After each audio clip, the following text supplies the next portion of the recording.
bark beetles to jack pine budworm to... In a smackdown, the effect of which species would win? Well, I love American beech trees. They're beautiful. They always remind me of the enchanted trees in the forest. They're critically important for wildlife species. They produce beech nuts every couple of years, which a lot of animals use. A lot of little animals nest in the cavities in beech trees. And it's the biggest, oldest beech trees that are most vulnerable to beech bark disease. Ever since it was introduced into Nova Scotia, beech scale and the pathogen that it's associated with have been moving to the west and moving to the south. And once trees are infested with beech scale, it's a matter of time before they get the pathogen that causes the disease, which ultimately kills the trees. But when you compare beech bark disease and emerald ash borer totally wins the smackdown. It's gone so fast, it's still spreading. We don't have good ways of finding it. We don't have very good options for trying to control it, particularly in forests. We can save landscape trees, but the forests are being devastated. We didn't discover ash borer until 2002. We already know there's populations in at least 14 states and 2 provinces in Canada. It has now become the most destructive forest insect to ever invade North America.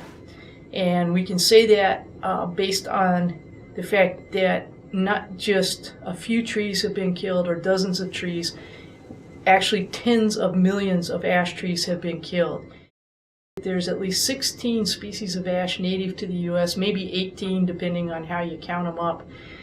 It's likely that all of those ash species are vulnerable to emerald ash borer, and we could be looking at the demise of not just a single species, but potentially a genus of trees that's very important in a number of different ecosystems across the country.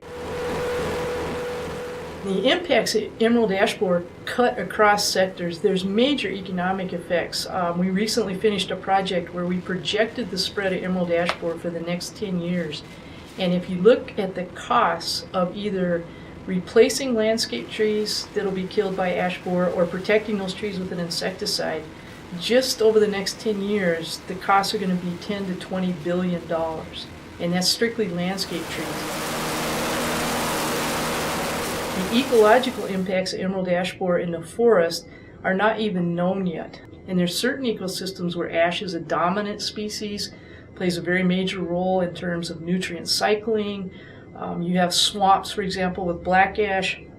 There's no economic value associated with that tree. Nobody makes lumber out of black ash or even green ash for that matter.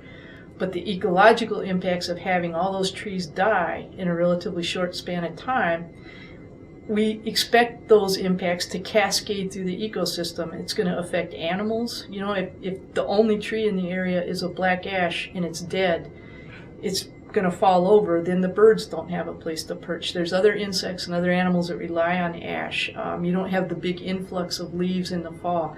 We don't know what that means in the long term. These trees, you know, they're growing maybe 6 feet apart. And you see that one has just been completely colonized. Literally all the inner bark, the phloem, which is what the larvae want to feed in, they've eaten every square morsel of it.